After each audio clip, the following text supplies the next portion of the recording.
আপনারা জানেন যে সকলের দোয়ায় বন্দিনীর চতুর্থ মুদ্রণ পর্যন্ত শেষ হয়েছিল। তো ওটা ছিল বন্দিনীর প্রথম খণ্ড। তো এবার ইনশাল্লাহ ইনশাল্লাহ বন্দিনীর দ্বিতীয় খণ্ড আসবে এবং একটা ছোট গল্প সংকলন আসবে। তো ইতিমধ্যে ছোট গল্প সংকলনের লেখার কাজ আমার শেষ।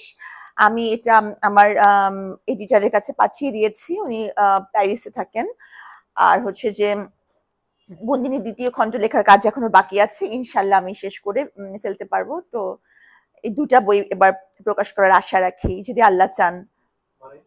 আসলে বন্দিনীদেরকে নিয়ে আমি যতই লিখবো ততই কম, কারণ এই ৩ বছরে আমি যত বন্দিনীদেরকে দেখেছি, শুধু বন্দিনীর কথা কিন্তু না, বন্দিনীটা কোন প্রেক্ষাপটে থেকে এসেছে, সেই প্রেক্ষাপটের বিশ্লেষণ, তার ঘটনা, একটা বস্তির লাইফ কেমন হয়, একটা মেয়ে বস্তি থেকে কেন একজন ধরেন মানে ড্রাগস ডিলারে পরিণত হয়, হ্যাঁ, কিভাবে তার লাইফ স্প্যানটা, বা ধরেন একজন কিভাবে একটা পরকীয়া প্রেমের কারণে তার একটা বিবাহিত নারী তার স্বামীকে হত্যা করে ফেলে।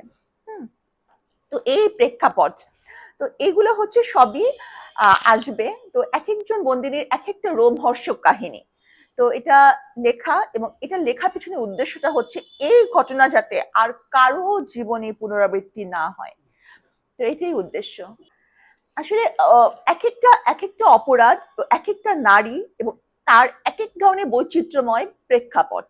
হ্যাঁ, তো বন্দিনীর একে বিশেষ করে বন্দিনী একটা, যেহেতু আমি খুব একটু তাড়াহুড়ার মধ্যে শেষ করেছি, অত ইলাবোরেটলি আমার পক্ষে লেখা সম্ভব হয়নি।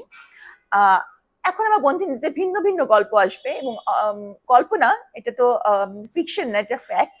এবং দেখা যাচ্ছে যে আরেকটু ইলাবোরেটলি আমি লিখতে পারবো, একটু বিশ্লেষণ বা ওভাবে দিয়ে আমি লিখতে পারবো।